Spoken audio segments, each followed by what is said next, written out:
Guys, നമുക്ക് കണ്ണെഴുതി പഠിക്കുക. കണ്ണെഴുതാൻ അറിയാത്ത കുട്ടികളൊക്കെ ഉണ്ടെങ്കിൽ ഒന്നുകൂടി എൻ്റെ വീഡിയോ കാണുക കേട്ടോ. ഞാൻ ഒന്ന് മുതൽ എഴുതി തുടങ്ങിയതാണ്. ഇപ്പോൾ ഞാൻ 4ാം ക്ലാസ്സിലെത്തി. ഇപ്പോൾ നല്ലോണം എഴുതാൻ കഴിയും. നിങ്ങൾ എഴുതി പഠിക്കണം കേട്ടോ.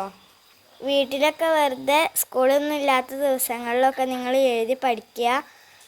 അപ്പോൾ നിങ്ങൾക്ക് ശരിയാവുള്ളൂ. ആദ്യമൊക്കെ നിങ്ങൾ തെറ്റും, പിന്നെ വേണ്ടാന്ന് വെച്ചിട്ട് മാറ്റി വെക്കരുത്. പിന്നെയും തുടർന്ന് പോവുക, അപ്പോഴേ നേരാവുള്ളൂ. ആദ്യം ഞാൻ എടുത്തിട്ടുള്ള ഐക്കോണിക് കാജലാണ്. അത് നമ്മുടെ കണ്ണിൻ്റെ അടിയിലൊന്ന് എഴുതി കൊടുക്കുക കേട്ടോ. പിന്നെ ഞാൻ എടുത്തിട്ടുള്ളത് ഡാസ്ലറാണ്, ഐനർ. അത് നമ്മുടെ കണ്ണിൻ്റെ മുകളിലൊന്ന് എഴുതി കൊടുക്കുക. അത് എഴുതുമ്പോൾ പതുക്കെ എഴുതണം, ധൃതി കൂട്ടരുത്. ധൃതി കൂട്ടിയാൽ പരന്നു പോവും. പിന്നെ നമ്മുടെ കണ്ണിൽ വെവ്വേറെ ഇതുപോലെ ആവും, പിന്നെ ആകെ പരക്കും, പിന്നെ ഒരു രസമില്ലാതെ ആവും. അതുകൊണ്ട് പതുക്കെ എഴുതുക. അങ്ങനെയാണ് ഞാൻ എഴുതി പഠിച്ചത്.